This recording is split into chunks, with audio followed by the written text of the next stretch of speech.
Santo Spirits has been around since 2017. If you don't know, Sammy Hagar was the lead singer of Van Halen. He's also a solo artist and he's been with several other bands, but that's what he's most known for. Sammy was one of the original, they call him the godfather of celebrity tequila. He's actually kind of one of the godfathers of tequila, stateside anyway. He's been going down to Cabo San Lucas since I believe the mid to late 80s when there were four hotels and not much else there. And he built his own venue called the Cabo Wabo Cantina, and he decided he was going to create his own tequila to serve at the cantina because he really didn't enjoy a lot of the stuff that he was having.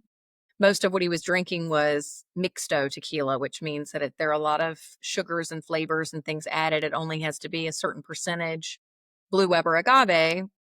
Sammy built this brand. He was one of the first 100% blue agave tequilas to come to the US around the same time that Patron was blowing up the category. And he sold his tequila to Campari, I believe, in the late 90s for $100 million.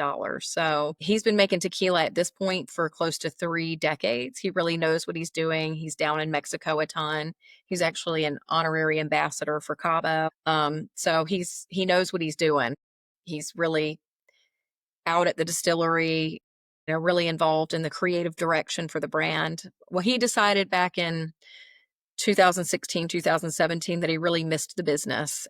To my understanding, one night he was out with some friends in Cabo and they were like, what would it taste like if we combined tequila and mezcal? That would be really interesting. And so they did. And our flagship product, Mezquila, was born. And it was really innovative. It was actually something that we had to convince the distillery to do it. We had to convince the CRT, which is the regulatory body of tequila down in Mexico, to allow us to bottle and import and sell this product. It's the first and only of its kind. There are other agave blend products out there, but it was really exciting.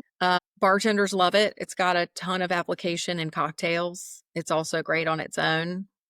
Guy came on board in, I believe, 2019 and decided alongside Sammy that they should launch a Blanco and a Reposado. So we've had those since 2020, 2021. And we launched our Añejo in 2023. And we have a 110 proof Blanco tequila as well, which is, we like to call it tequila turned all the way up.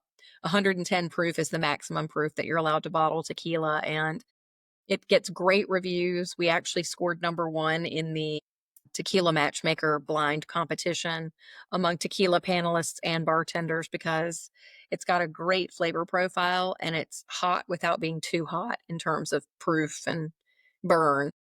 One of the great things that we offer beyond being additive free, which is kind of a big deal because only about 30% of tequilas on the market are certified additive free. And it's been a really hot topic. It's really Hmm, controversial right now because there are a lot of folks who don't want that certification to exist. sure. But we like to say that life is better when it's lived out loud. And our tequila embodies that. I like to think of Santo as kind of a glam rock tequila. We got a little bit of edge and a little bit of polish, just like Sammy and Guy. They like what you see is what you get with them. They like to express themselves. They have a lot to say, and there's a lot of energy behind everything that they do. And so I think the same is true of the brand, and the same is true of the people who love the brand.